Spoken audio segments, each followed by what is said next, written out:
Hey, y'all. So good to see you for what seems to be 5 years already, which I cannot believe. And I just want to say thank you. First of all, if you're new, welcome to the Daylan Show. I'm so grateful as your host, Daylan Flowers, to bring you to my podcast where we have conversations, meaningful conversations. Throughout the first 3 years was specified for people in sports.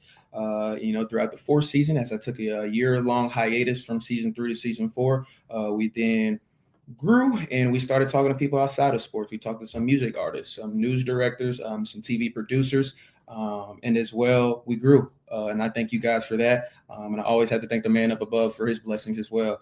Shout out to my mom as well. She's my road dog as well. Thank you guys for your blessings, and thank you for 5 years of blessings, love, and support. Cannot say that enough. Thank you so much. And I thought no better way to start a 5 year anniversary was to do an in-person interview for the very first time on the Daylan Show. And I thought who better to do it with than the one and only Dr. Ethel Scurlock, excuse me. So give it up, guys. Woo! First of all, Dr. Ethel, thank you so much for joining me for this episode. I think something for me to start, this first episode of the fifth season was it's Black History Month. And I wanted to do my due diligence in sharing a powerful Black story. So thank you so much for joining me today. Thank you, Daylan, for having me. I'm really excited about it. Of course. So Dr. Scurlock, just really quick for listeners or viewers that may not know a lot about you, just briefly, if you could give an introduction about yourself, where you're from, what you're doing right now in your life, and just a few things that you've been able to do across your lifetime to get you where you are today. Okay. So, Daylan, I'm originally from Memphis, Tennessee. I don't know if you know that or not. I grew up in Memphis, started my school journey as post-secondary at University of Tennessee, Knoxville. Did my graduate work at Bowling Green State University in Ohio, and all of my degrees are English. My bachelor's, master's, and PhD are all English degrees. From there, I came to the University of Mississippi, actually, as my very first job as a professor of English and African American Studies, and fell in love with the landscape, fell in love with the people, fell in love with the job. Love teaching African American Studies. I do it through the lens of literature.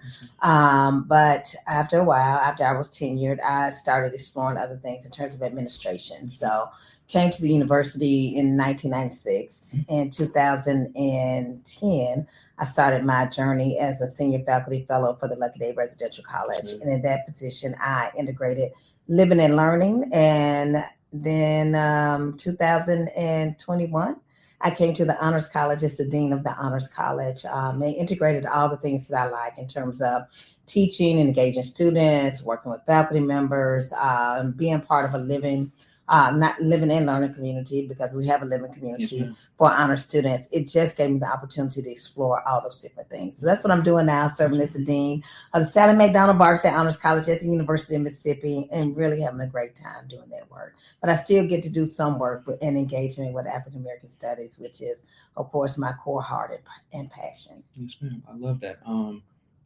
I want to read you a quote that you have said before, and it's kind of tied to something that I just recently talked about on a previous episode. But you said, finding purpose is a very personal journey, and people have to believe that purpose is out there, even when they do not understand it.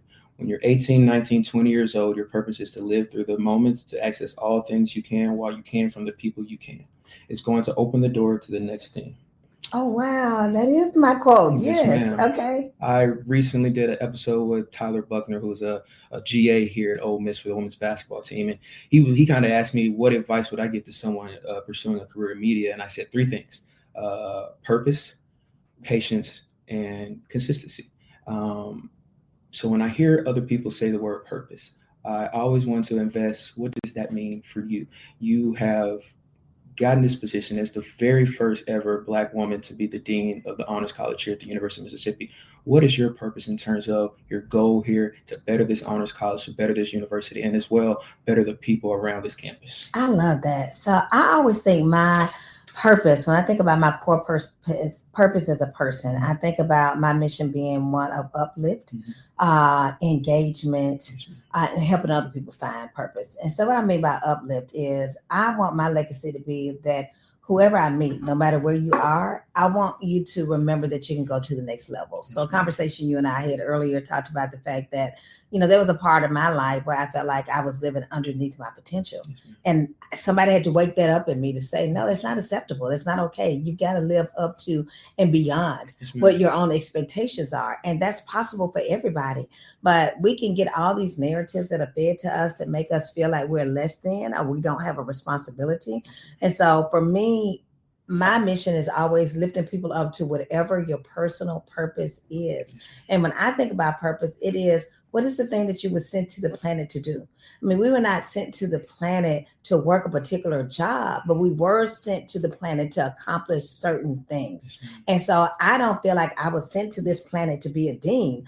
I feel like I was sent here to uplift, to share information, to engage, to educate. So, for example, my position as dean allowed me to go to one of my favorite places on the planet. And they didn't believe me when I first said it yesterday. Yesterday, I was in Charleston, Mississippi, talking to students, talking about African-American history. And when I first said that, they were like, no, that can't be your favorite place. And they were like kind of smirking. And by the end, they were like, you really do? And I'm like, yeah, I love this place. You don't see what it is because you're here all the time.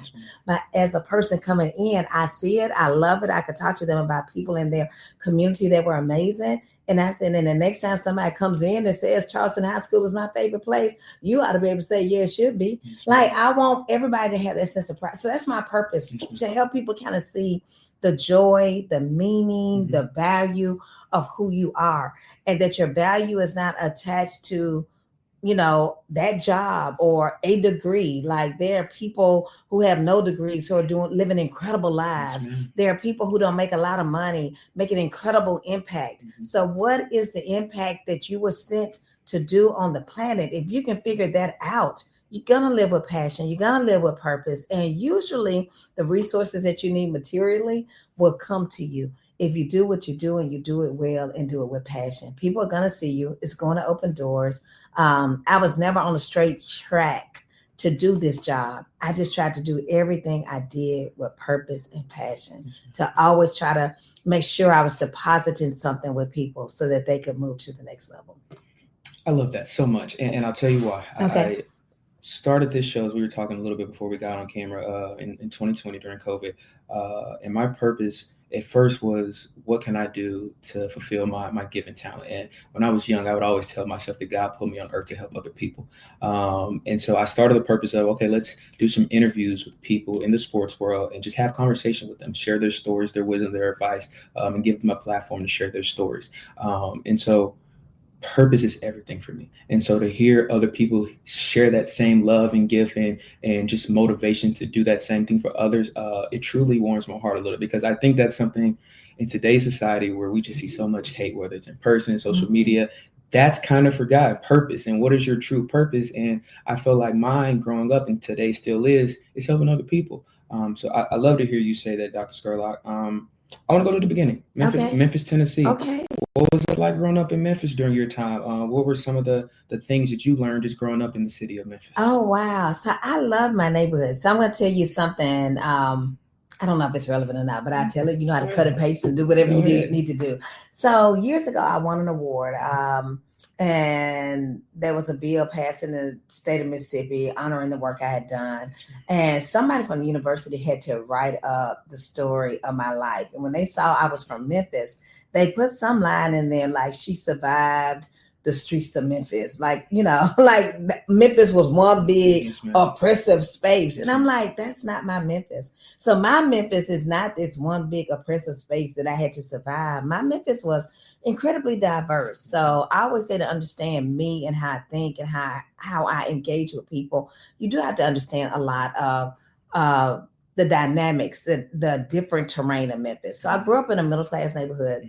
Both of my parents were educated. Both of my parents were educators. And most of the people in my neighborhood were. So I lived on the same street as my pediatrician, same street as our doctor when we got older. also a postman, business owners, person that owned the local radio station was behind us, a person that was well known across the nation for entertainment was across the street, Rufus Thomas. So all kinds of African Americans that were progressing and thriving in different fields. Judges, I'm trying to think who all was in the neighborhood, but everybody was thriving. So that was the neighborhood I grew up in. And so I didn't even understand until much later that there were people who thought because of my skin color, there were certain things I could not do, because I grew up in this neighborhood where everything that you could imagine doing in life, we saw people doing it and doing it extremely well.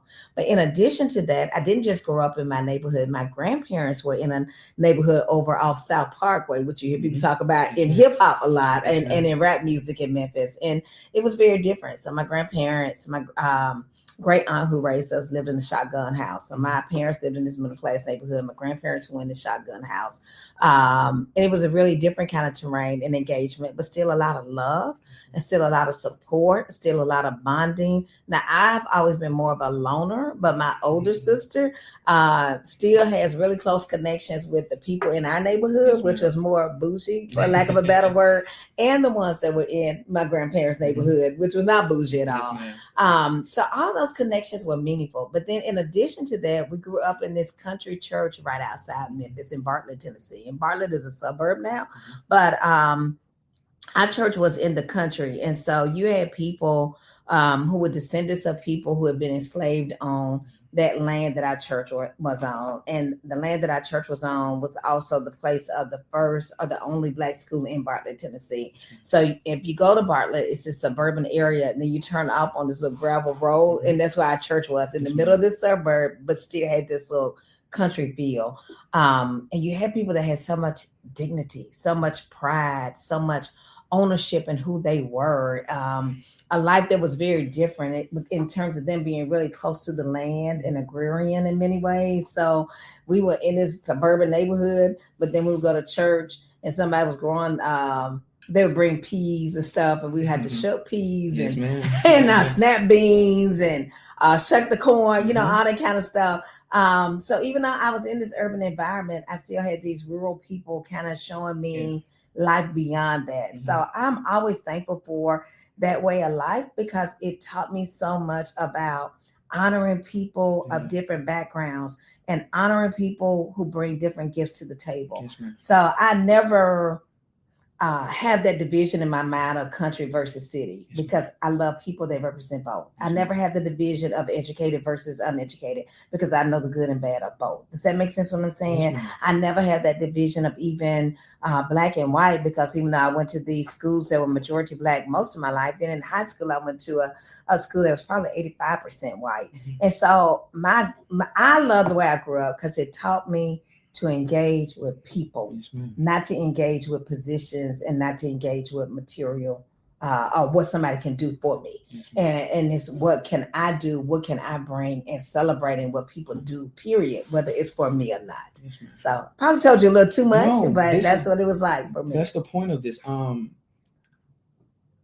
feel that so much in my own self, because I'm an old soul. I grew up with around my grandparents, great-grandparents, aunts and uncles, and I feel like we don't see a lot of that anymore, because that village that you hear people talking about growing up, it takes a village to raise a child, is kind of disappearing in a way. It is. And I think that this is why I love what I do, because when people hear what you say, I hope it goes in their brain and not out their ear, and they kind of just let it sit in their brain and just kind of hopefully prosper their life a little bit. So thank you so much for sharing that. Thank you. And let me say this, I hate that we moved away from the village, because even my parents bought their home in 1969 and they're still in that home. And I can still go down my parents' street and throughout the neighborhood and identify people in almost every single home. And so now that my mom is in her late 80s, she'll turn 88 in April, my neighbor next door will call me and say, look, we haven't seen your mom in a few days. What's going on? Or she's in a car too long. And so we miss that. I mean, that is so important and valuable. But because we're so busy being, and I'm guilty of it myself, like I've owned 2 houses in Oxford. I've lived in different houses in Oxford. Like we go from place to place to place. And in the process of going from place to place, we miss the ability to dig in and have meaningful relationships with one another. And I think we miss that, and we got to get back to that some kind of way. AI is good. I'm not anti-AI. I'm not anti-computers, but they can never replace the love and meaning that we get from doing what we're doing today, just sitting down having a conversation. Yes, ma'am. I think people that even have watched the show for the 5 years, or even new people, may not know this, but like you were talking about, my great grandparents owned their house in 1958, and it's still there. My great grandfather is 94, blessing by the God that he's still alive. My grandparents have owned their house since 92. That's essential, especially I think for Black people. And I think it's essential now on myself and my cousins and, a little bit my older uncles to continue that along our journey and our family history. I don't think that that's also another part of the village that's gone lost in terms of people continuing family tradition and history. So I love to hear that. And I want to ask you about a specific person. You were talking about power and dignity. James Meridith is the prolific definition in terms of my opinion of power and knowing who they are as a person and what they want to accomplish. Talk about him and what he's meant to your life, what he, in your opinion, has meant to this university. Because I've watched some documentaries and you were a part of them talking about James Meridith and just giving him his flowers. So if you don't mind, just talking about James Meridith and what the impact he's had on your life and in your opinion to this campus. I love that. And so I had the honor of delivering the address as we celebrated the 60th anniversary of integration. And it gave me the opportunity to reflect on how he talked about his journey. Yes, and it gave me the opportunity to think about all the battles that he faced, everything that he went through. And the way he talks about his own journey is, number one, he talks about it as a mission from God, yes, that it was something spiritual that he felt called to do and that he had to do. And he was not the first person to do it, but he probably was the first person to gauge it in those terms. Yes, the other thing that he says is that he was not fighting Ole Miss, that he was fighting a battle against white supremacy. Yes, and so to think about that thought process, to think about what it took as a young person to say, it's not just about this institution, it's about something bigger than that, and what this institution represents. And if we can move beyond that, that it will begin to create new spaces and new opportunities for others. So to think about, a young person I don't think at that age, and Meridith had an interesting journey before that point, but I'm not sure if that age, if I had the critical makeup to think about things in the way that he did, and the fact that he risked his life. And so at the end of my address, I talked about the fact that that I was not born when he did a lot of things that he did, but he didn't just do it for the people who were living. He did it for the unborn babies. And I was the unborn. And to think about his work being so prolific, that not only did it impact those people, it impacted people who were not even on the planet yet. That you created a safer space on the planet for other people to thrive, even though it really was not safe for him. He had to be guarded every day he was here until he graduated. So we have to be clear, this was never a safe space for James Meridith, as much as we celebrate him now. It was never a safe space. But it is a safe space for many of us today. It's a safe intellectual space. It is not a space without challenges. It still has its challenges, but most of us don't feel endangered when we walk across the campus today. And so that's what his legacy is to me. It reminds us that we all have the ability to do something that will last for generations. If we can do that, what better thing have we brought? That's the best thing we could do. So. I love his legacy. I love his family. I love his ability to continue to reach back. If you look right behind you, you'll see pictures of James Meridith all around. I keep them in the office to remind me of where I came from and where I hope to go before I leave the planet. Yes, ma'am.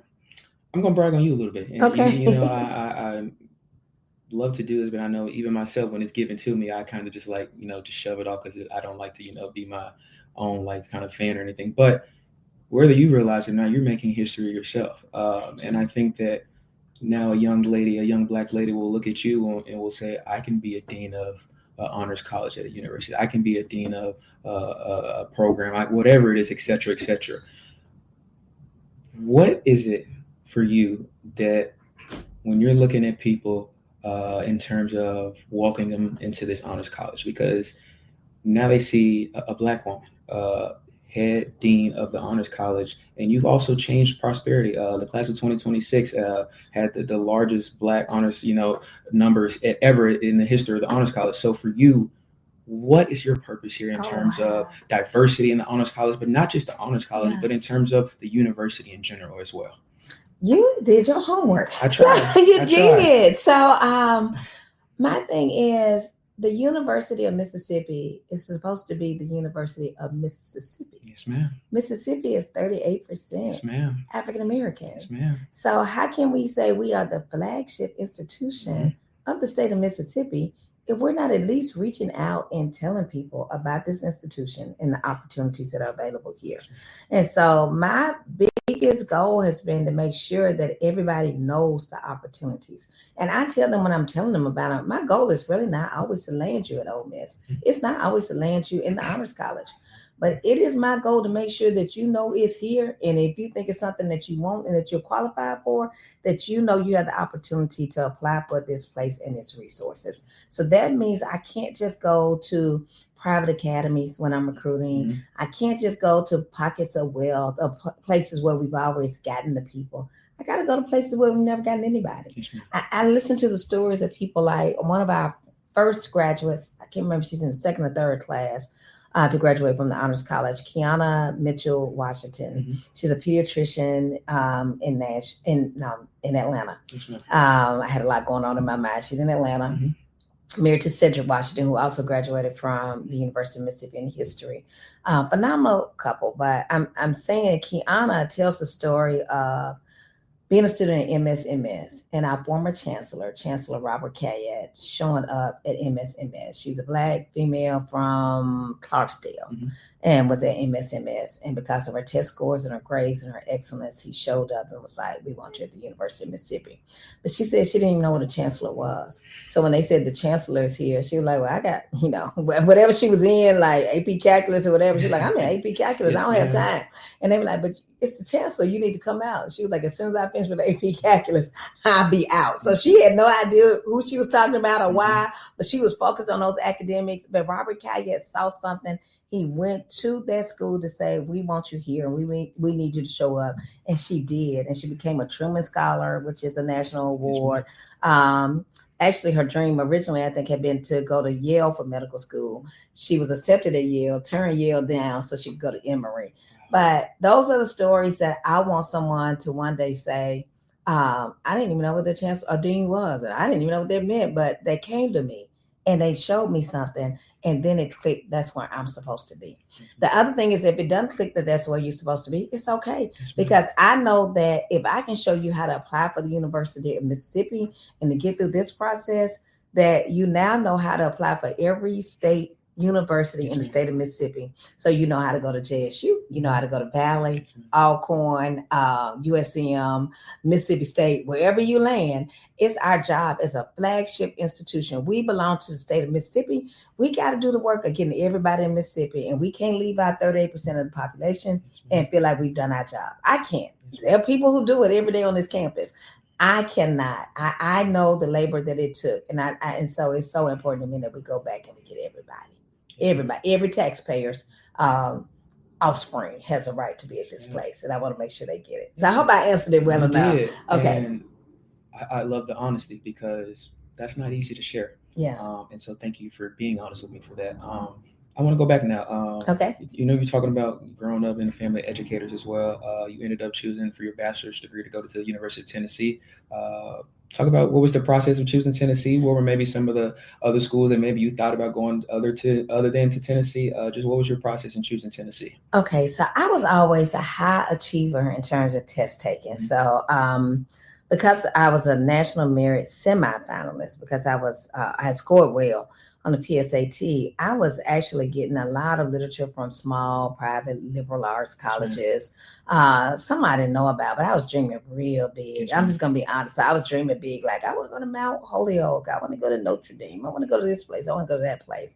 And my mom and dad both graduated from historically Black colleges. Yes, My mom graduated from Tennessee State in Mhm. Nashville. My dad graduated from Lemoyne College Yes, ma'am. in Memphis. He had spent some time at Morehouse, but ended up graduating from Lemoyne. But I would name all these places I wanted to go and I wanted to go tour. And my parents were like, absolutely not. And my mom was like, you're going to school in state, so you might as well stop dreaming. Mhm. So she would not let me go visit those places. She wouldn't let me. She like, you're going to go. And so this is embarrassing, but it's the truth. Mhm. And I tell my truth because so many people are embarrassed that they don't know what they want to do early on. So I had no idea what I wanted to do, where I wanted to land. The people that were writing me, I would read the little brochures and it sounded exciting. And my mom said, you can't go. You're going to go and stay. So actually, honestly, I took a map of Tennessee and I looked. Now, at that point, I just wanted to get as far away from home as I could. Yes, ma'am. So if you look at the map of Tennessee, Memphis is in the lower left Mhm. corner of Tennessee. Knoxville is in the upper right Mhm. corner of Tennessee. And that was the farthest I could get from home Yes, ma'am. and still stay in state. And so that is actually how I originally started looking at the University of Tennessee. I just wanted to get away from home. I want to be able to try to, we say here, build my own legacy. I Mhm. just want to brand myself. I just want to be in a place where I thought that I could thrive and grow. And Tennessee is, even though there was no rationale and I didn't even understand educationally what I wanted to do, it ended up being the perfect place for me because I was able to, in some ways, disappear from people who knew me, from my parents, but at the same time, I had people from Memphis who were also there that I could build with. Mhm. Started out in communications. I was there for 2 years and didn't do well at Mhm. all, and started taking English classes for fun. Ended up being connected to the right mentors, and mentorship matters. 2 African American men, R. Baxter Miller and Dolan Hubbard, really shepherded me Yes, ma'am. through the program and my African American studies courses. Those are the things that made me want to wake up in the morning. And reading the literature was what I did for fun. Mhm. And so I just kind of transitioned over there and never looked back. Yes, ma'am. So I love that. And again, thank you for your honesty because another conversation with Tyler Buckner, he was talking about how he didn't have a good GPA in high school and he didn't have the greatest ACT score, but he's still been blessed by God to have a strong work ethic and he's gotten him to where he is today. And I think that's big, especially for college students that may be listening.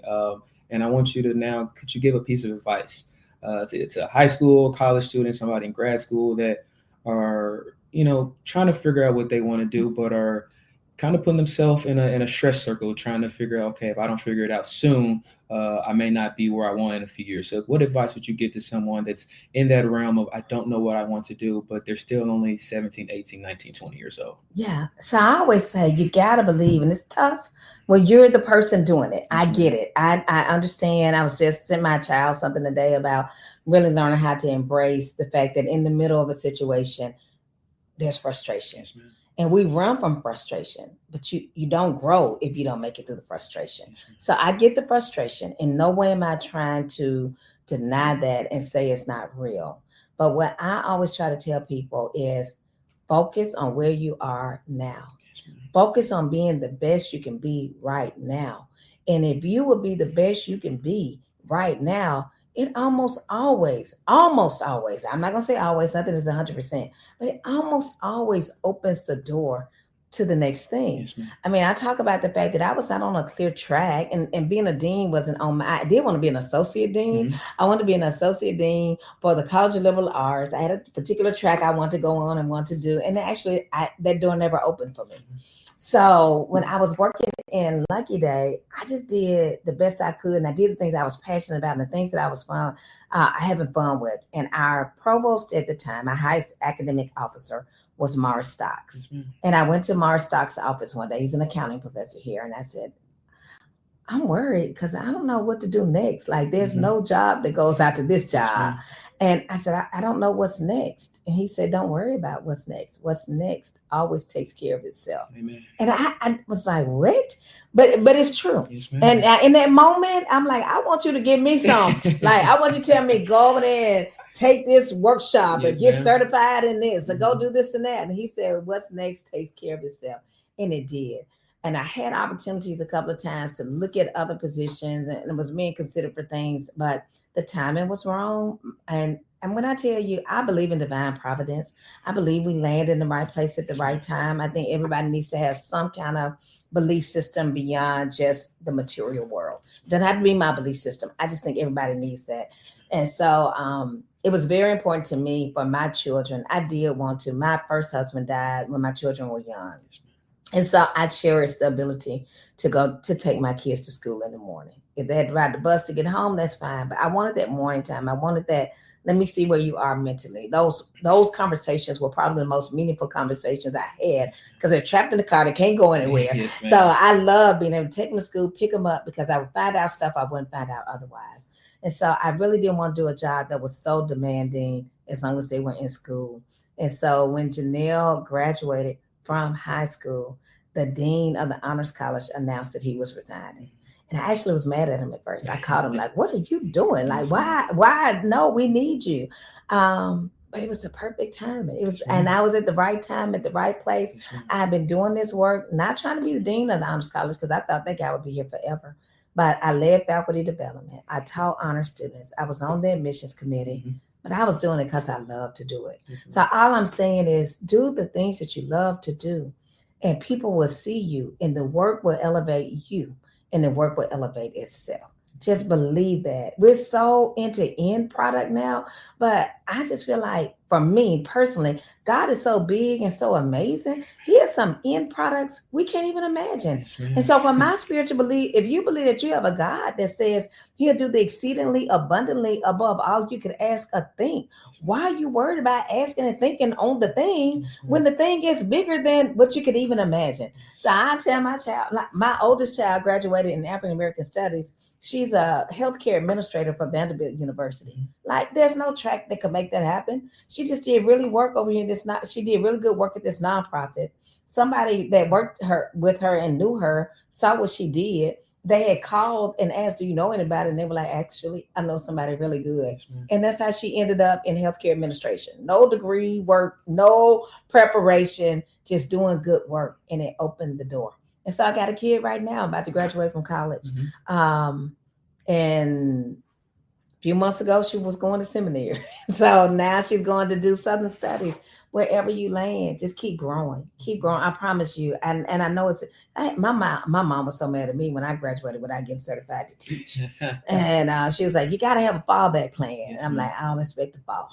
You know, and that's my thing. I'm not going to prepare to fall. If I fall, I figure it out in the middle of the fall. But I'm not going to prepare to fall. And I used to always tell people the same thing. Get a backup plan. Blah, blah, blah. Nope, not doing it. Not doing it. So don't spend your time on your backup plan. What plan to do well right now? If you have some kind of insight you want to do, I didn't know I wanted to be a professor. I really didn't. I just knew I loved reading and writing, and I was going to get some more degrees in it, and it figured itself out. So, okay, I'll be quiet. I'm probably answering way too much. I'm probably saying too much. That is the exact point of this. Okay. And I hope a college student, a high school student, even somebody that's 35 is still trying to figure out what their purpose is. Just listen to what you said and take a deep breath with it and just keep doing the thing day by day. I think that's the only thing you can do. One of my favorite quotes is by Arthur Ashe, is basically just stay and do what you can with what you have in that moment.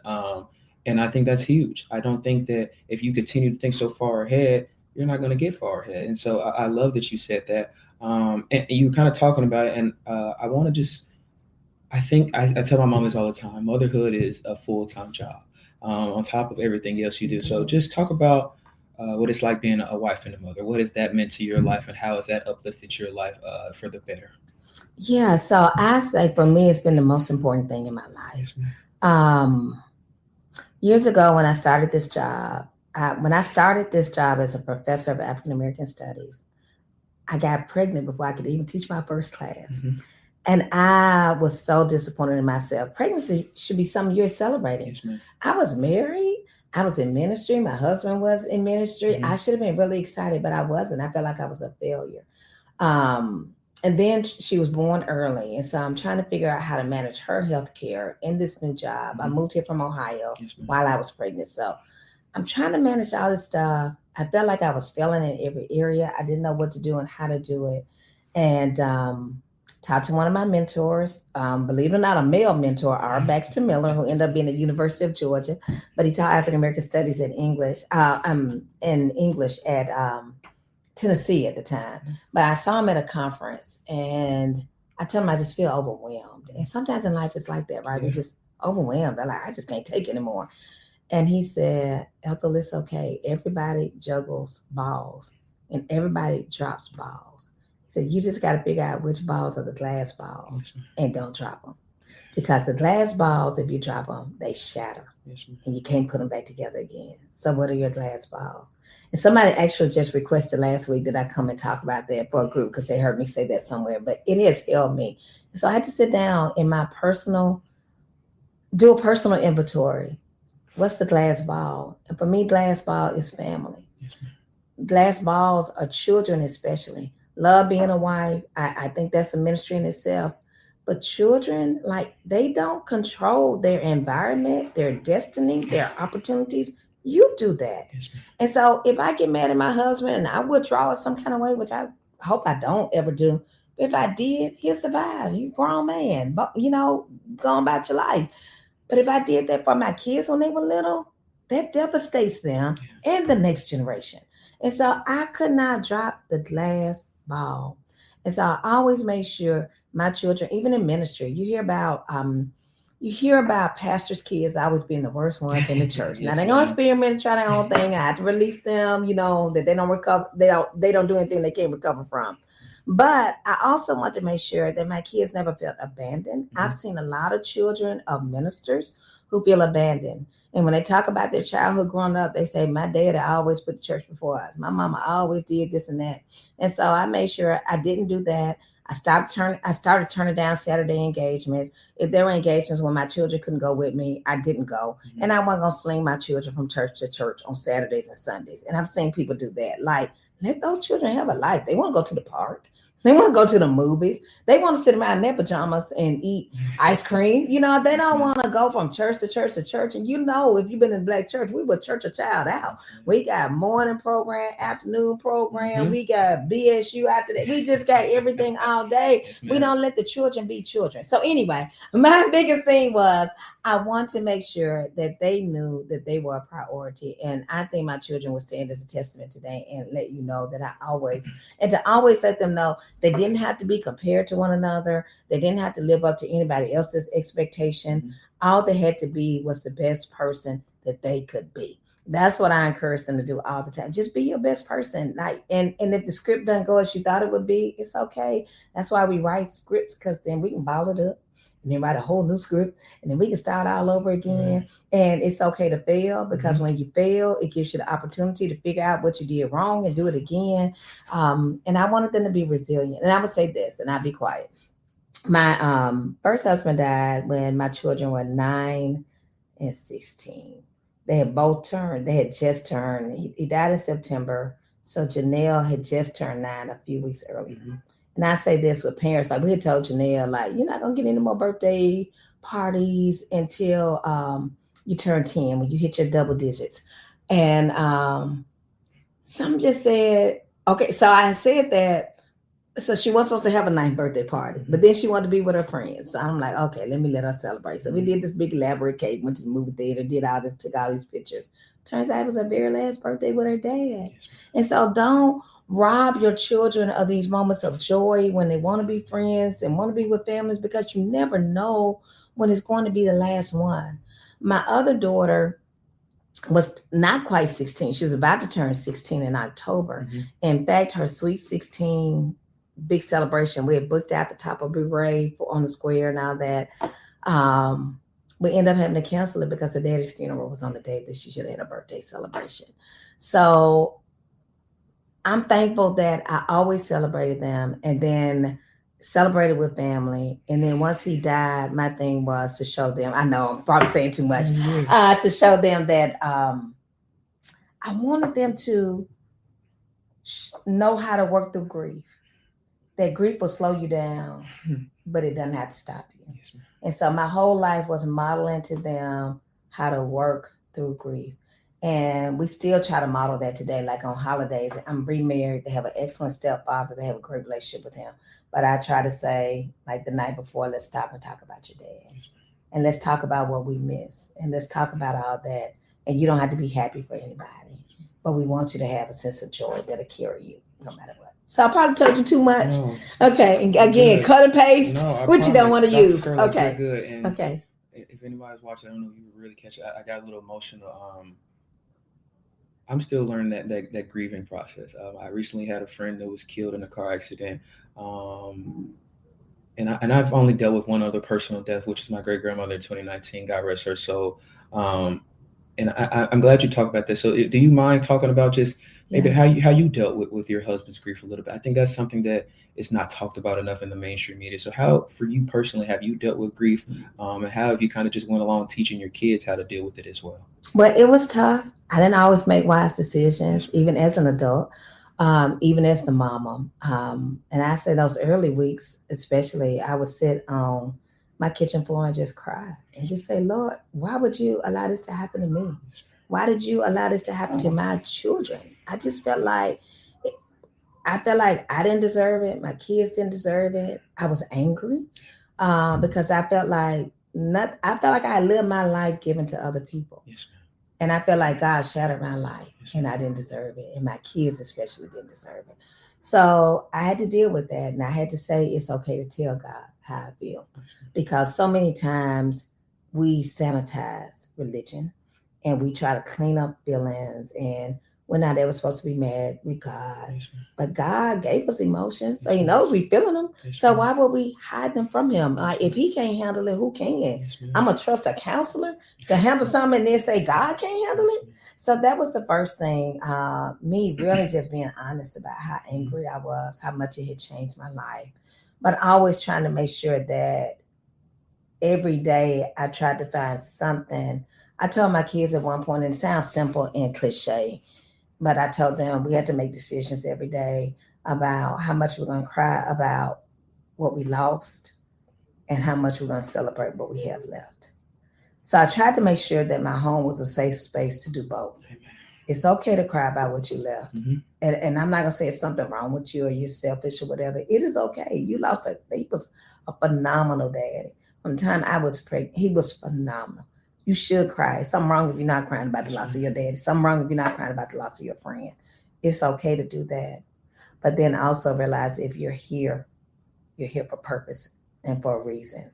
And so let's celebrate the things that are still attached to us. What friend do you still have? What family connections did my children still have? Mm-hmm. Let's lean into those and let's try to make sure, just like one thing I love about the way my husband died, it was a massive heart attack, not expected.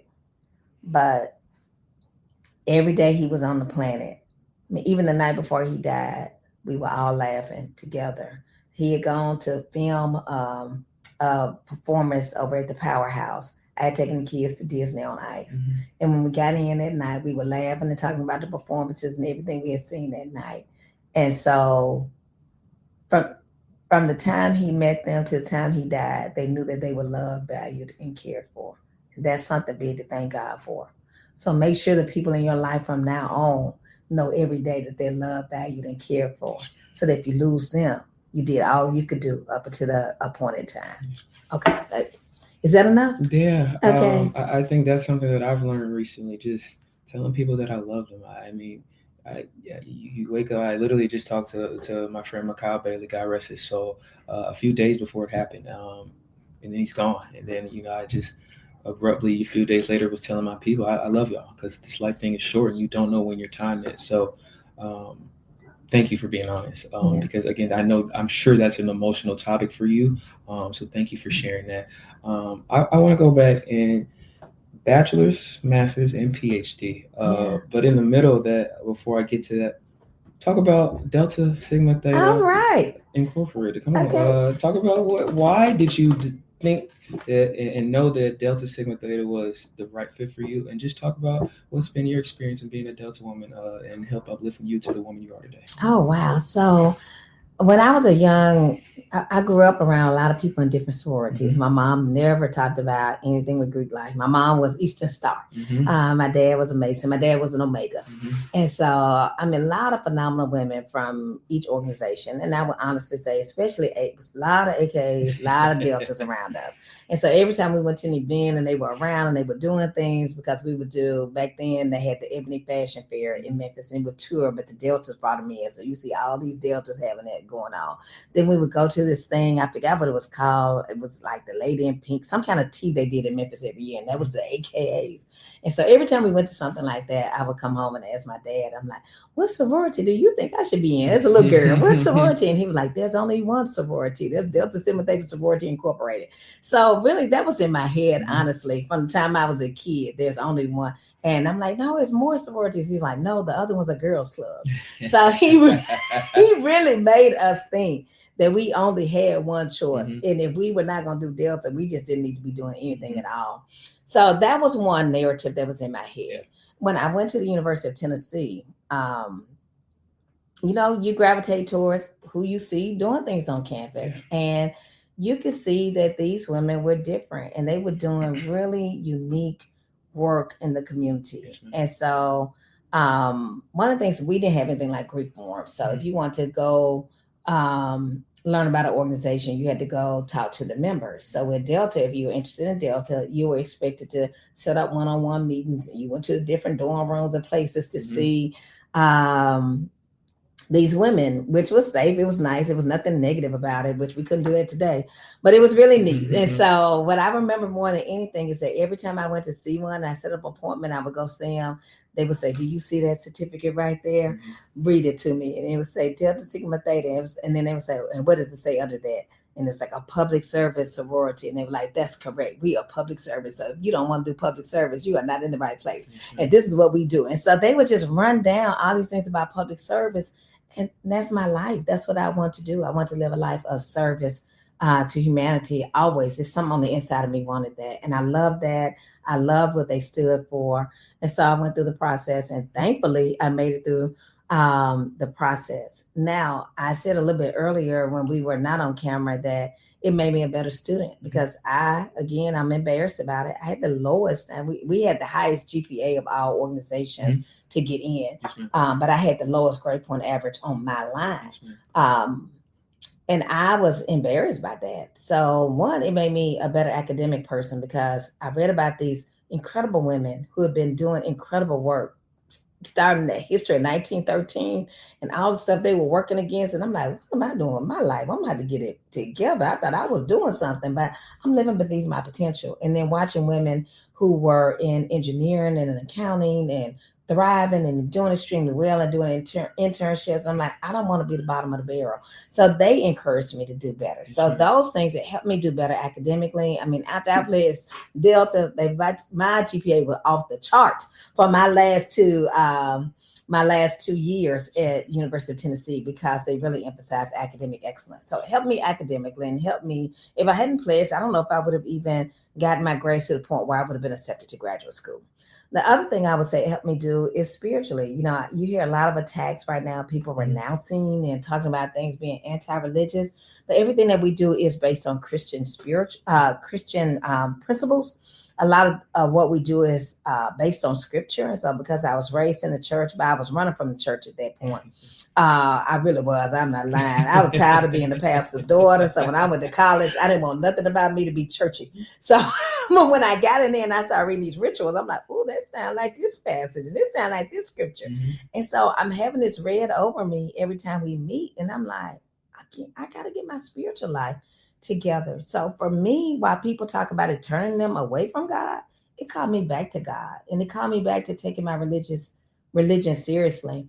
And thankfully, I ended up serving as the chaplain for Delta for the state of Mississippi for 8 years, where I traveled throughout the state, traveled throughout the southern region, leading spiritual workshops for Black women based on Christianity, on the scripture, on the word of God, of how we become healthy and whole and we heal. So it's been a very important part of my intellectual journey and my spiritual journey. Yes, ma'am. Staying in this college realm, okay. I want to ask you, Was it always your goal to get your master's and PhD?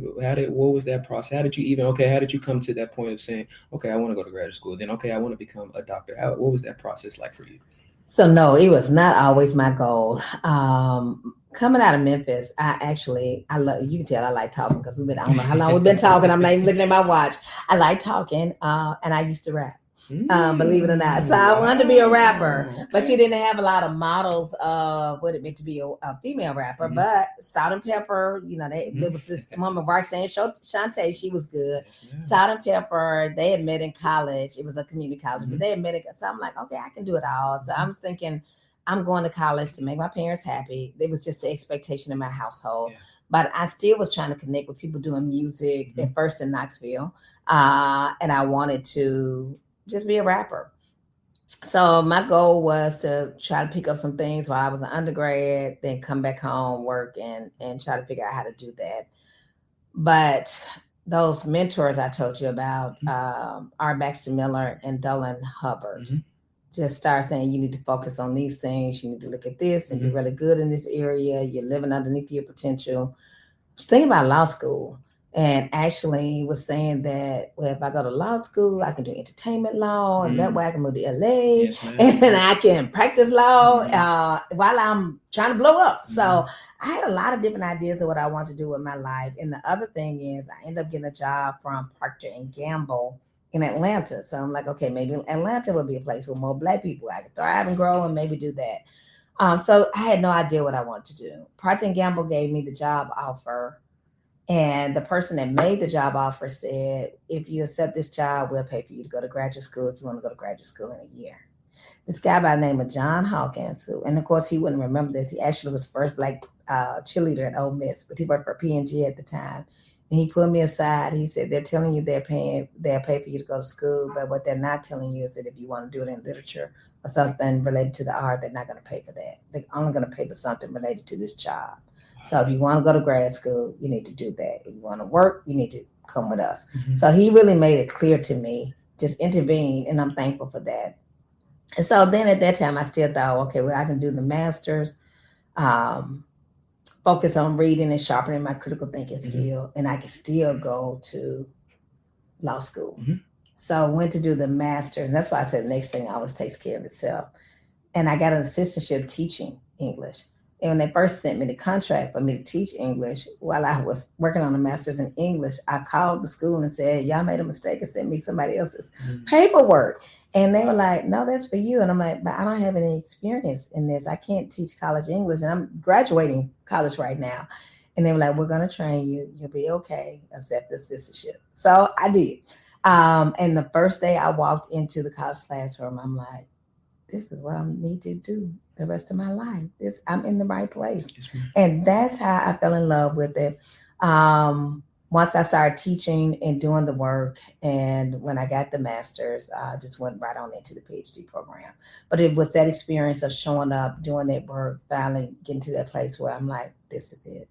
So no, it was not a clear plan at all. Thankfully, it worked out okay. Which is why I tell people, just if the door opens, baby, walk on in it and figure it out. And if you don't like it, walk back out.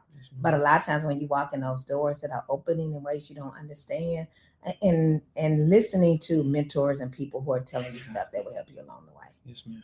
Staying on music. Okay. Tell me some of your favorite artists, not just in rap, but all your favorite musical taste. I am a huge music person myself. Are you really? And so a lot of Memphis music artists are my favorite too. So I want to hear some of your all-time favorite music artists are. Well, I have to say this. I'm not a big artist person, believe it or not. I just like all kinds of music now. And I like every genre. And some of it would actually scare you. Like, you're a pastor? You like that? So we didn't talk about the fact that I'm a pastor. But I do. And my church laughs at me about it all the time. Because I tell them, like, I listen to everything now. I listen to Glorilla. I actually like Glorilla. I can't take too much of her. She get a little too much for me. But I like her... what do they call it now? I still call it swag. But I like how she carries herself. I like her confidence as a person. For sure. And I like that she's trying to figure life out. Yeah. Like I don't like young people who try to act like they're old people. So she's a young person acting like a young person. And a lot of people don't like it. I love it. Like she loves God and she loves street. I'm like, in the end, she'll end up preaching. Your mama named you Gloria, hallelujah. You're gonna be a preacher in 10 years. You're gonna let all this go. But in the meantime, be young, figure it out, figure out what your voice does, what it doesn't do, what makes you comfortable, what doesn't make you comfortable. Figure it out while you're young. That's what young people are supposed to do. So I love that. She is enjoying her youth. She is not being a grandmama at all. So I like Glorilla. I like Kendrick Lamar, like the rest of the world. I don't have a problem with Drake, but Kendrick Lamar won the battle. He did. He just I'm not in that, y'all. Let me go to gospel and see old rap. I love Nelly and Yes. I like T.I., but not that much right now. I'm having a problem with a lot of his stances and other things that he's doing. Old school R&B, I like people like I like the old school people. I love Frankie Beverly and Mays. Like I hate it when he died. Rest in peace to him. Yes. Oh my gosh, I could go see Frankie Beverly. I could have seen him every day in concert for the rest of my life and enjoyed it. He gives the best live performance. I used to love Prince. What did I say I was going next before I got to them? I just like everybody. It's not too much I don't like. I even like some country. There's a song by Breland I was rocking when I was driving last week. I can't even think of the name of it. There's a one. What is her name? Miriam. I can't even think of all the artists. It's like songs that I like. So it's a couple of country songs I really really like. What else? What other genre do? What genre did we miss? Contemporary R&B, I don't know a lot of them. I just know old people like Mary J. Blige. Yeah. Maybe Leo. I'm missing something. It seems you like want to throw like rock in there, but yeah, I got a little rock, but nothing crazy. So yeah. The only rock I know is from the 80s when I was in high school because I went to an 85% white high school. So stuff would come on like the Eurythmics and I'm singing Sweet Dreams Are Made of This. My husband was like, how do you know that? It's a Duran. So, but anything new, I never listen to that. And gospel, we didn't do gospel. I was skip gospel. I love Black gospel. Like I love old school. And since I've been in Mississippi, I just did a presentation last week talking about like Canton Spirituals, Mississippi Mass Choir, one of my favorites. Lee Williams. So I talked about all of them, but I also like the praise and worship, like Maverick City and Elevation Church. They just go so long though. I'm like, they're good for driving, baby, because you'll be in one city and by the time that one song goes off, you are out the state. Long. I'm like, why every song gotta be 18 minutes? Very true. But so I like everything. What's your favorite? I know you're supposed to interview me, but what do you like? No, I love this actually. Everything. I listen to everything. Rap. I was a huge Young Dolph fan. Rest in peace to him. I was not. I gotta go back and listen to him. One of my favorites ever. I love Sir Charles Jones. Me too. That's what we left off. Yeah. Yes. TK Soul. Yes, me too. Love them. Huge Marvin Gaye fan. Al Green. Me too. Johnny my Taylor. Memphis people. Yes. Yes. Albert King is an old soul/blues player from like the 60s that I love. Yeah, check him out. Okay. Really good music. Frank Sinatra as well. I love Sinatra. Yeah, I do too. Let's see. Love some Biggie Smalls. I got a lot of Biggie on my playlist. Tupac. I got some Tupac in there. I'm more of I'm a Biggie person. I definitely got some Pac in there though. I gotta respect the game though. Trying to think country. I love Luke Combs and Chris Stapleton, probably two of my favorites. And yeah, those are probably my go-to. I got Drake in there. I'm a big Drake fan. I can do Drake. Yeah. And gospel, oh man, Mississippi Mass Choir. I love Marvin Sapp growing up. I love Marvin Sapp too.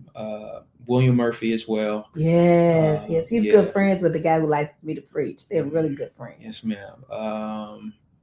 Maverick City, of course, and what they're doing now. Very long songs, but definitely some of my favorite music. I listen to a lot of gospel, honestly. Bishop G.E. Patterson. My great-grandfather every Sunday would have his sermons on. And I Fell in Love, which is who he was as a passion, and some of his songs as well. So Bishop G.E. Patterson's definitely up there. So yeah, I love music. I got it from Sinatra in the 40s to now, so I love music wholeheartedly. Yes, man. Okay, so now I'm gonna ask you something like it's my podcast. Because my daughter and I just had this we just had this debate a little bit. We didn't get to finish it because we were running to a lecture. We were talking about R. Kelly. What do we put him? What do we do with him? She says music wasn't that good anyway. And I'm like, I think it was. Okay, see, my mom's watching this is in the biggest R. Kelly fan. I'm talking about CDs, everything. Okay. I love his music. My mom grew me up on it. Obviously, I'm not a fan of what he's done in his personal life. So that's kind of the big asterisk in terms of listening to certain things. I think his music is great. I think he has a good voice. His tunes are always good. So I love his music. And it's so unfortunate.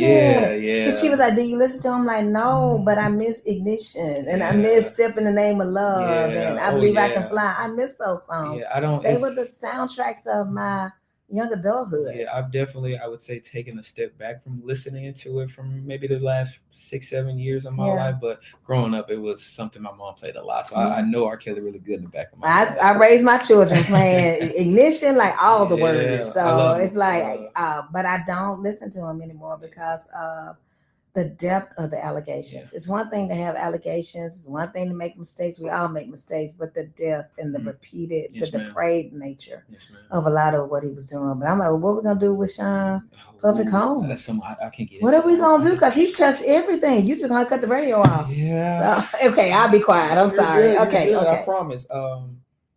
Those are deep conversations, honestly, that unfortunately I think are going to unfold into some more people in terms of Sean here soon. So we'll see how that unfolds. I was never a Sean Combs music fan of that much. So, but it's all unfortunate. But I love music nonetheless. So I love to hear some of your things because I got a lot of Memphis, Arkansas ties, of course, to my music. I want to ask you, Bowling Green, Ohio. What was it like? What was that transition like for you? I mean, living in the South your whole life growing up, and then boom, you're going to Ohio. What was that transition like for you? It was awful at first. It really was because, the good thing is I had Knoxville as a transitional moment. Yeah. So Memphis is, I don't even know what our population is in terms of blackness, but I was always around blackness, black love, black engagement. And then when I moved to Knoxville was 7%. Black. The city, I think, was about 7-8%. It may have been a little bit more than that, but I know the goal was trying to get the student population to 7%. So it was like cultural strangulation in some ways for us because like BET was out, but back then certain cable packages had certain stations. And like if you didn't have enough black people in your area, you didn't have those stations. So we didn't have BET.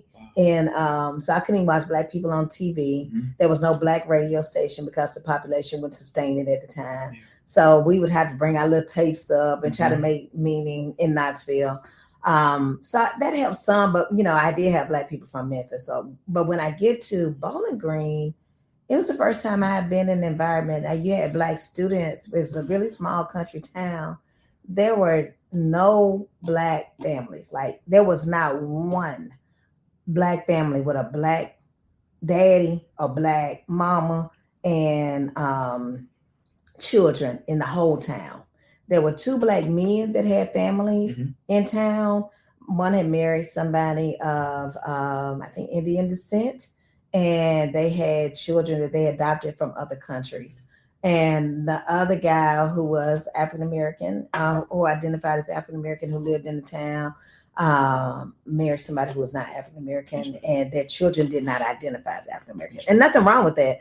It's just I didn't see it. So I didn't get to see black children. I didn't get to see black meaning. It was the first time I've been in a place where my language, I was just telling, what was the word I said that I used? Oh, I was just preaching about how we used to say, you got to learn this by heart. I was talking about the scriptures and how God says, put it in your heart. And we say, learn by heart. And I'm like, I didn't know there was a black kind of Southern saying it until I went to Bowling Green, Ohio. And I said, you want us to learn it by heart? And my teacher was like, what? What are you talking about? So it was the first time I've been in an environment where people didn't understand my language. I talk about going to the grocery store one time, and I asked the guy, because I want some greens. And I was like, I went to the grocery store and I asked the butcher, do you have any fat meat? And he was like, what? And I said, I need some fat meat. to season my greens. And he was like, I don't know what you're talking about. And so I tried to describe it to him. And this man actually went in the back and he brought back like it was chicken skin. It was skin from a chicken. And he had it all in this, he had put it in one of those little styrofoam containers and said, is this what you're talking about? And I was so embarrassed. I said, yes, that's it. I said, how much is it? He said, it's free. I said, thank you. And I took it and I threw it away. I was so embarrassed because I didn't like in Memphis, I could go to any grocery store and say, I need some fat meat. Where's your fat meat? And they would take me to it. I didn't even like, so, and then my students back then, if I said, I wanted greens, that for them, that was salad. Like everything was culturally different for me. And the thing that saved me in that moment was the Black church. So 22 miles away was Toledo, Ohio. And so I started driving up to Toledo and I would go to Toledo to church and go to Toledo for soul food. And actually that's how I met my very first husband. He's from Toledo, Ohio. He came back to the church that I joined because he had grown up in that church. But I had to have something outside of that city to sustain me. They did have Black students. They're from Cleveland, Ohio. But then I wasn't an undergrad, so I couldn't, even though I was that age, I was 21 when I went to grad school. I couldn't hang out with them because I was teaching them immediately at 21. So it was very different. But I'm also always thankful for the Midwest because it made me hear and know how Southern I am. Yeah. It also challenged me to think in different ways and to understand the world beyond the South. But I couldn't wait to get back down South. I mean, that was my motivation. I just wanted to come back down South. I would have taken almost any job. Thankfully, I had options. But I was like, God, just let me go back down South. I've gotten what I needed from the Midwest. Let me go back. So it was very different. It was the first time I was called, Midwest was the first time I was ever called the N-word. First time I was ever identified as colored. You know, everybody talk about somebody called me a colored gal when I first got there. And I'm like, what? Like, who talks like that? So they talk about the South being so backwards, but I guess I'm sure people think like that, but most of them have enough manners that they're not talking like that. So I don't know what your experience has been traveling.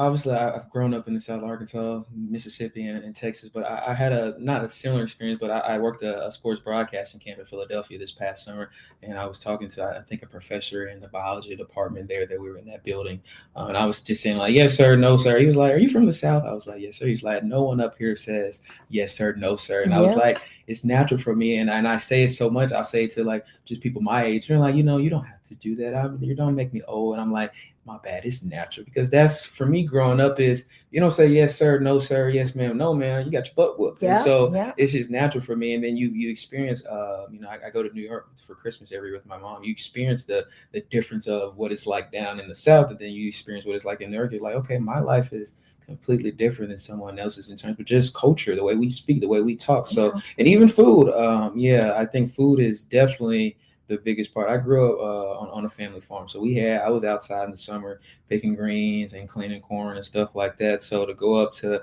Philadelphia and see what they do, it was like, okay, this is in the same country as myself, but this is definitely a whole different experience that I've never seen before. So, it is. And one of the things they told me when I went to grad school is that I had to stop saying yes ma'am and no ma'am. They said it made me sound ignorant. And so with my oldest child, I told you I was pregnant with her when I started at Ole Miss. And so her daddy was from Toledo. So we didn't teach her to say yes, ma'am, and no, ma'am. We taught her to say yes and no. And her kindergarten teacher called me one day hollering and going, I'm like, what is wrong? And the lady was like, she thinks she's grown. She doesn't even say yes, ma'am, and no, ma'am. And I'm like, but does she say yes and no? Like she said, she's in trouble. But I mean, all you have to do is tell her to say yes, ma'am. She will. Like we just didn't train her to say that because we had forgotten the importance of that.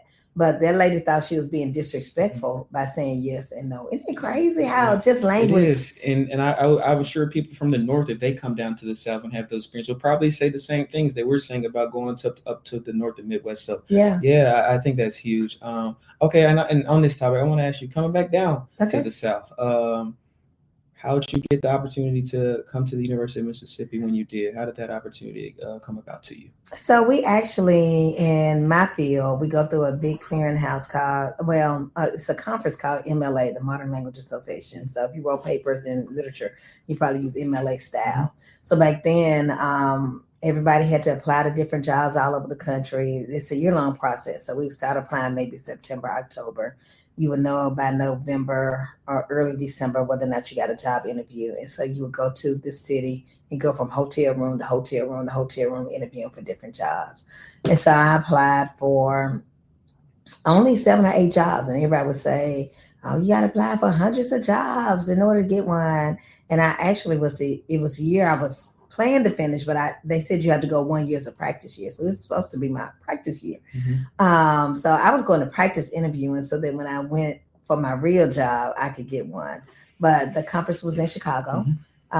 Interviewed with several places, and ended up getting 3 offers. And this was by far the best offer. One of the places, paid a lot more money, but it was in Pennsylvania. I didn't want to live in Pennsylvania. And when I went to visit, I actually thought originally that I was going to take the job in Pennsylvania, so much that when I went to visit Pennsylvania, I took my husband with me because I'm like, we can go and look for houses and stuff because I think they're going to make me the offer. And they made the offer while I was there. And they tried to get me to sign the paperwork while I was there.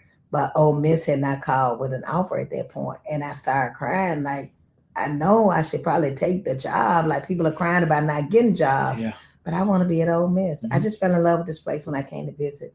And when I checked my messages, back then we had answering machines. And I called my answering machine back in Ohio, and they had left a message saying that they wanted to talk to me, and they made me the offer, and I came. So it was a long process. I looked at several schools and had to choose between one in Georgia, one in Pennsylvania, one in here. And this one allowed me to teach African American Lit as my primary focus.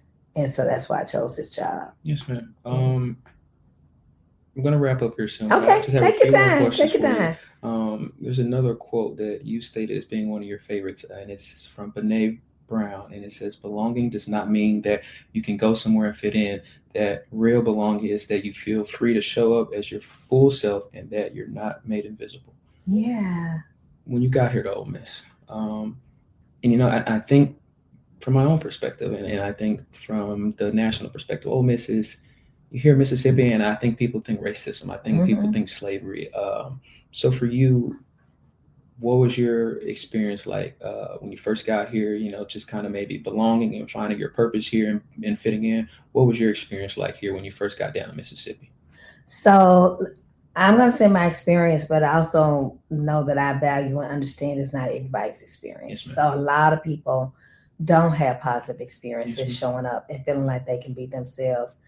I did. I was immediately embraced by my colleagues in English. They were excited to have somebody to teach African American Lit. Some places, the other places where I interviewed, it was kind of like, well, I was going to teach American Lit, African American Lit on the side. They didn't really respect what I brought to the table. Yeah. Here, I felt like from the very beginning, my colleagues respected it. They wanted me to talk about it, teach about it, publish about it. So my immediate colleagues, I felt valued by. The students were really happy. One of my people that interviewed me, an African American professor, was like, well, your classes, they taught African American Lit here, and they were like, your classes are going to be majority white, and they're going to stay that way because it's Ole Miss. So just get ready. And, they had a lot of negative things to say. When I started, my classes were majority white, and by my second or third year, they were majority Black, and students were fighting to get in those classes. And so I immediately felt appreciated by the students. I ended up advising the gospel choir. I did that when we were Grammy nominated, took the kids out to LA. Had a good time. We went out to the Grammys. We went down to Gospel Music Workshop of America down in New Orleans. We were on the Bobby Jones show in Nashville and taking our students everywhere. So the students made me feel at home, and the students made me fall in love with Mississippi. So yesterday, again, when I was at Charleston High School, and I told them that it was my favorite town, they were like, why? And I'm like, well, part of it is because I fall in love with places because of people. And my first child's babysitters were from Charleston, Mississippi. And they would take my child down there and they would celebrate my child. So I've been amazed by the family connections here. So I always I've taught so many children of my first students now, which is so That's cool. amazing. It is so cool when they're like, you taught my mama. And the first time it happened, I'm like, oh no, I'm not old enough to talk to your mom. Well, I really was. So now quite a few, and then quite a few are in the honor scholars now, on campus now. Amazing. Like I am teaching. So the family atmosphere always made me feel valued on every single level. And it was the one place where, I mean, when I interviewed all the way up. We were a smaller school at the time. When I came, Ole Miss only had 10,000 students, and now we have over 20,000. So at that time, like I knew the chancellor, the provost, everybody. You interview with everybody, and they valued your work. And so I've always felt valued here. And again, my identity is not just the university. My identity is what happens in the community, and the community has loved on me, and I've tried to love it back hard. But not everybody has that, and I get that, and I understand that some people find it very alienated and not friendly and not supportive. And I don't discount that at all. But I can't pretend it's been that for me, if that makes sense. I relate to that a lot.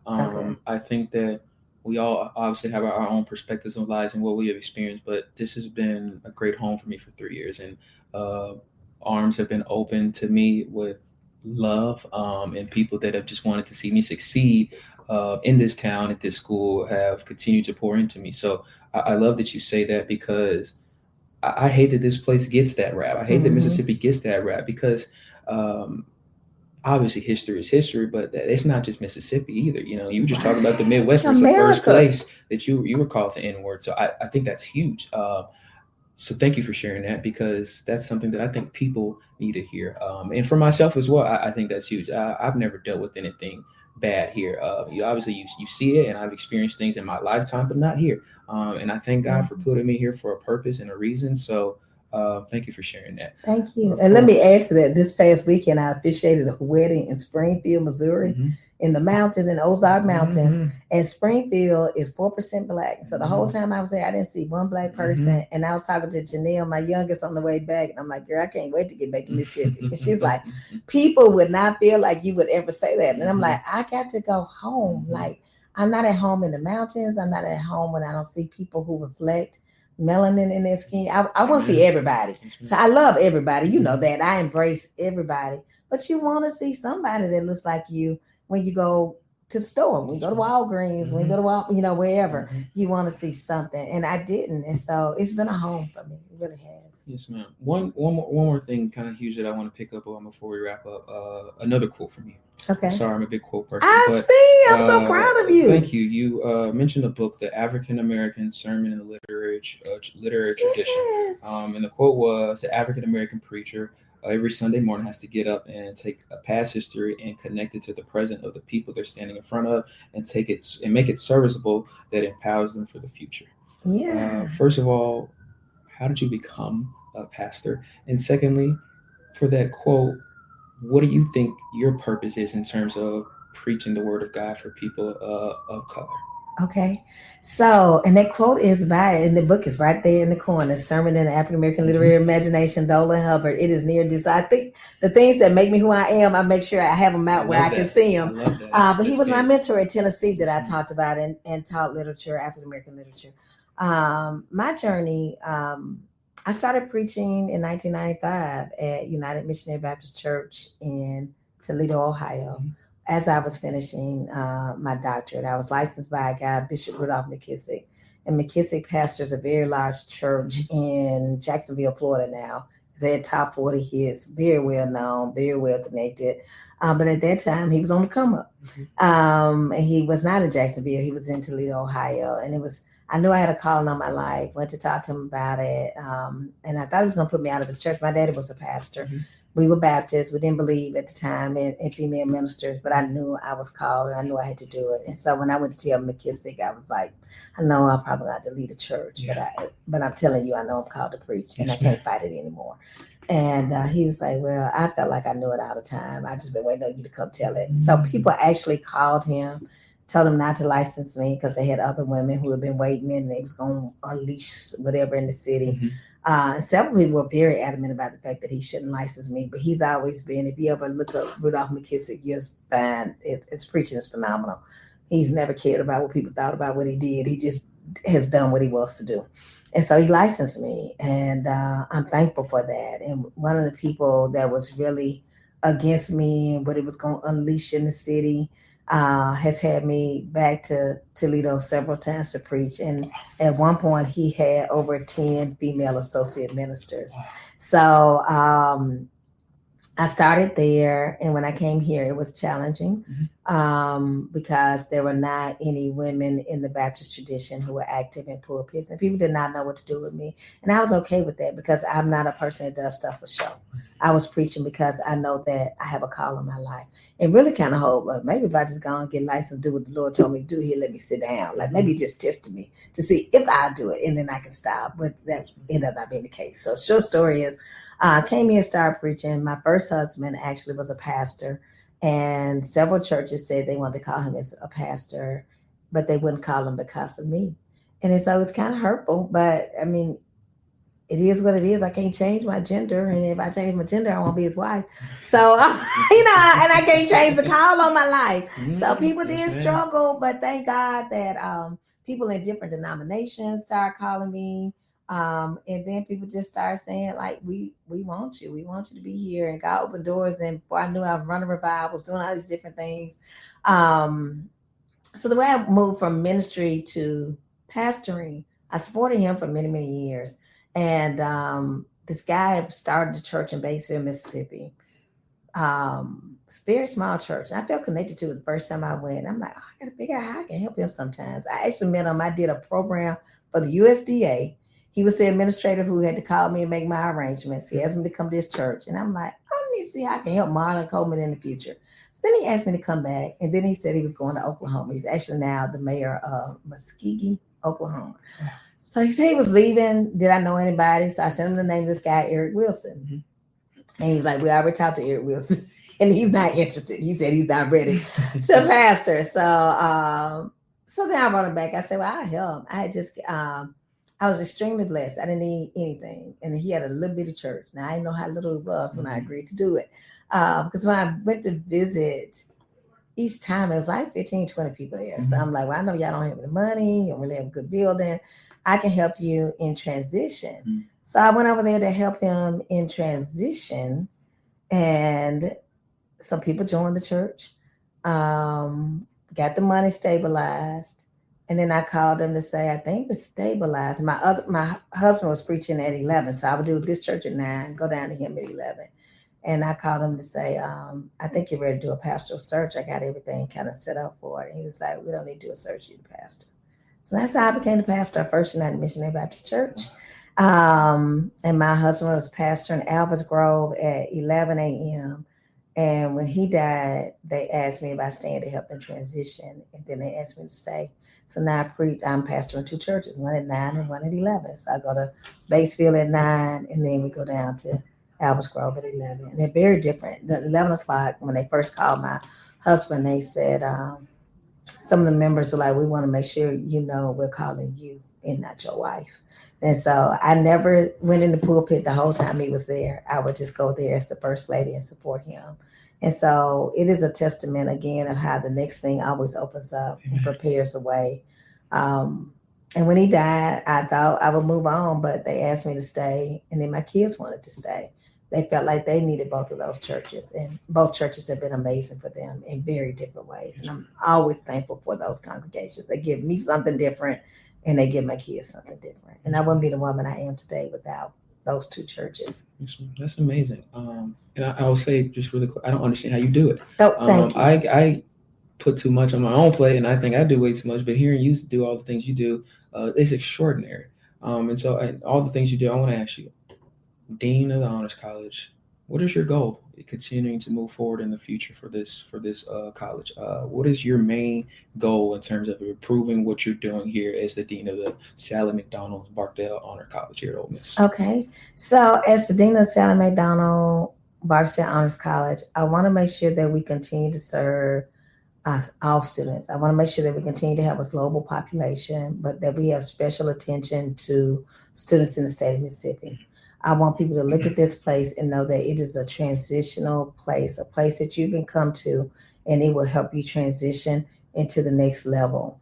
I want to make sure one of my biggest goals is to make sure that we raise a lot more money to fund student research and student creative endeavors. So I like for a student to be able to come to my office and say, I have this big idea and I want to do it and I don't know how I can pay for it. How can I do this? I want to be able to have big funds where we can make dreams happen. Yes, so that's my biggest dream, to have some kind of big dream dean fund. And we fundraise and we make some money in small ways and we're able to help students do small things. But I really want students to know that if they come to this honors college, one, they're going to be around other people who are excited about learning, excited about engagement, who think about life in complex ways, and that we're going to do whatever it takes to get them all the resources that they need to make sure that they're maximizing their moments as undergrads. That's my biggest goal. I love that. I love that a lot. And I think we need more people in power in schools, in the country, in the world, with that type of mentality, with the type of, how can I help people be better in their lives? So I love that. And wrapping up, there's a question that I always ask. It's actually two questions in one, so kind of stick with me. We're here. But the first one is just a piece of advice you would give to someone watching or listening, a piece of advice about life, things that you've been able to experience in your life that you would want to share with somebody listening to maybe help better their life, help push them forward in maybe a time of struggle, a piece of advice you want to share to somebody.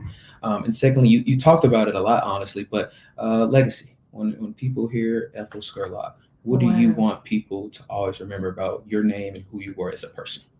Okay. So the first piece of advice, I would say, I don't know if it's advice or not, I would say remember that nothing is wasted. Sometimes we don't understand what we've gone through and why we've gone through it. We don't even understand why we're connected to certain places or people. And we feel like, I wasted my time. Mm-hmm. It's not wasted. It's only wasted if you waste it. Yes, ma'am. But nothing is wasted. All the experiences make you learn more about who you are, what you can do, what you can achieve. So don't ever accept the narrative that you are wasting time. And maybe I can add to that. One thing that my mom always told me was, you're not better than anybody else and you're not less than anybody else. And if you could always keep your mind right there, then it'll remind you of your value. Your value is not about even being compared to anybody else. Just be valuable. Just walk in, be who you are. And you don't have to be better than anybody else. You don't have to grandstand. But never let anybody make you feel like you're less than. You have every right to be where you are and to stand and to sit in the places that you're sitting in right now. The other part was, what is my legacy? Mm-hmm. And it's going to sound so cliche and trite. But I hope that when I transition, that people will be able to say that I made them feel loved and that I made them feel valued. I don't want anybody to ever leave my presence and feel like I made them feel like they were less than or that they didn't matter. I want them to know that I truly loved them, cared about where they were going, and anything I could do to help them, that I did it. Sometimes I can't do anything. I got calls, like when I say I'm about to call the parent, it's nothing I can do for the parent, but I am going to at least talk to them. Yes, we got a housing crisis. Yes, so I'm getting a lot of calls between yesterday and today about the housing crisis. And I hurt for that. I'm sorry. I can't change it, but I can listen. Yes, and I can make you know that somebody does care about the fact that we're dealing with this housing issue and I sit in now. So I don't know if that makes sense or not. But the legacy really is, I want people to feel loved and valued and cared for when I can. Thank you. Thank you. That part for me is always like, I hope the most beneficial part of somebody watching or listening of my interviews. I think those are two of my more important things because it dignifies what you've been able to learn, the advice part, and what you want to give to people, which is my biggest thing. What can you give to help other people? And then your legacy is, what do you want to be remembered for? What are you doing to make your name the best that you wanted to make it? So thank you so much for sharing that. Dylan, you want to wrap up, but I'm going to ask you, what's your legacy? What do you want people to remember about you? Oh, I knew that was coming. That I help people. Okay. And again, that probably will sound cliche, but like I said earlier, I used to tell myself so much growing up that God put me on earth to help people. And I'll be honest with you and everyone as well. Last semester was really tough for me. I began to question whether this was something that I wanted to continue to do, Wow. whether journalism was something that I continue to do, because I let the devil take over my mind for a moment, and I didn't know if what I was doing was helping people anymore, which was my purpose, I believe. But I failed to realize this is helping people, allowing people to share their stories, and most people have not been able to, is helping people. Simply being there for my friends and family and knowing that they have a talking ear if they need someone to talk to, a hug if they need someone to come hug, a shoulder if they need to put their head on. That's helping people. So it's the small things for me. So if I can be remembered that I help people and I made everyone's life just a little bit better, that's what I want to be remembered for, that I did that in a manner that was respectful and full of love and care. So I love that. I love that. All right. Thank you. Ma'am. Of course. Actually, I want to try one thing with you as well. And then I promise we're going to be done. No, take your time. But I finished season 4 with a thing called Quick Hitters. And Quick Hitters is just basically, I'm going to ask you a few questions, and just the first thing that pops to your mind. I'm not quick, Daylan, but I tried. Just be as quick as possible. Okay. So what would be your dream car if you had one? Maybe you're already driving your dream car. Golly, I don't have a dream car. Okay. I drive a Cadillac XT5. Okay. It's my dream because it's my budget. Yes, and I used to have a Mercedes GL 450, but they require so much repair. I'm like, this is not going to be for me. So I don't have a dream car. Okay. Anything. Actually, right now, I've been talking to my husband about a Highlander, a Toyota Highlander. That's how you save your money, people. I love it. Because my car is it's a 2023, but it is smaller. And I'm like, we might need something that's a little bit more weighty. Okay. So, yeah. Dream vacation spot. I have one. I went to Jamaica last year, Montego Bay. So I say go back to Montego Bay. Okay. Anything but a beach, but I don't want to be on the beach long. Okay. And then I don't want to lay out on it. I just want to look at the water. Okay. So any place where I can look at water and eat good food is where I want to be. Okay. What is something that you're not good at, but you wish you were good at doing? Singing. Ooh. Oh my gosh. Now that was easy. Okay. I've always wanted to be a singer. I'm like, God, can you just give me one song? If the Lord would give me one song, I would turn church out every Sunday. And that's why he doesn't give me one song. Because he knows. Because I always say, I've been like, Lord, you ain't have to come back here today. I got it. I'm going to lead this song and I'm going to get the spirit up by myself. So if I could sing, it would just change my whole life trajectory. I want to be in theater and performance, but I can't sing. I can rap and I can talk, but I can't sing. I'm going to make you think with this one. So I'm just going to apologize in advance. But if you could have dinner with 3 people, dead or alive, who would they be? These are people that I can't have dinner with now. Okay. Because I'm like, I would choose family. Who would join you? You can choose family, people you knew, people you didn't know, mentors, whoever you would want at your dinner table. Let me not choose my family, because then that'd be my whole table. Because I would choose family and people I know right now. 3 people. For some reason, the first person that came to my mind is Michelle Obama. I would love to sit down with her. Yes, I just think she has a lot of wisdom and she seems really interesting to talk to. The second person would be Oprah Winfrey. I just love her story. She actually grew up in the same church as my mom. Wow. Yeah. And my mom was good friends with her dad all the way up until when they died. So the church my grandma was in, 2 families, Winfrey and Walker. So Oprah Winfrey, because I just like her rise, and I like the way she has lifted other people up and the way she pushes back, even though so many people try to destroy her. Who would my third person be? This is always the hardest one. Golly.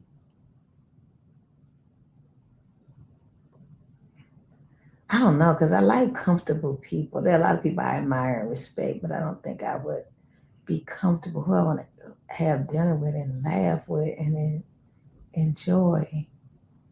Give me a minute. You good? Take time. I'm going to go back to my home girl, maybe. No, she kind of ignorant. Let me see. Maybe somebody like Jill Scott. Okay. Jill Scott, yeah. Yeah, she seems kind of like down to earth, and she's an artist and creative, and it would be her lyrics are meaningful. So it'd be interesting to see how her mind works. Okay. And last question is, who's one person that you would like to see me have a conversation with on the podcast? But the kicker is you have to help me get that person on the show. Okay, since you like sports, I'm gonna go that direction. I would say Ann Devereaux. Ooh, Do you know who she is? I do, and most people watching probably do not, but I love me. Ooh, I love women's sports. I just got to say that really quick. I think that being a part of the Angel Reese and Caitlin Clark over the last years and the way they've elevated not just women's basketball, but women's sports in general has been amazing. So, yes, I do know who she is. I'm very familiar with her story, her game. I was not expecting you to say that, but I love that. Her, why not Coach Yo? Have you interviewed Coach Yo? I'm working on that. Coming soon. Okay. Okay, so maybe Coach Yo. And after the season is over with, I could probably help facilitate that. Okay. So those are the two people I think about in terms of sports and moving forward. Okay. Dr. Scurlock, thank you. Thank you. I'm so grateful that we were able to meet. Me too. We were able to connect and do this. This has been beautiful. I've learned so much. I've encountered so much just from your words, but I've laughed a whole lot as well, which is something that I kind of put forward, and moving forward with season 5 was a lot of laughter. So thank you. And as well, thank you for what you're doing. Continue doing what you're doing. I can't explain that enough. That what you're doing, you may not really understand it, but it's huge, and you're inspiring myself. You're inspiring people. So just keep doing what God is blessing you as gifts to keep doing. So thank you so much for who you are as a person and chatting with me today. I mean so much of that. Thank you, Daylan. I appreciate you. You are a jewel. Thank you. Appreciate it so much. Thank you guys for tuning in where I'm looking at. This has been fun. So we move forward to season 5. I appreciate all the love and support you guys continue to give. Make sure you subscribe to the YouTube channel, leave a like, comment, share, and follow us on all social medias. This has been such a blessing with Dr. Scurlock. And so much more to come. I'm super excited for the 5th season of the Daylan Show. We've got so many stories to share, and we're going to keep going with some of these in-person interviews. We're going to keep doing some remote as well with people, but it's all going to be so much of pure joy. And so I hope you guys take as much joy as I am out of this. Again, thank you, Dr. Scurlock, and thank you guys. God bless to you all. Amen. Amen. Okay.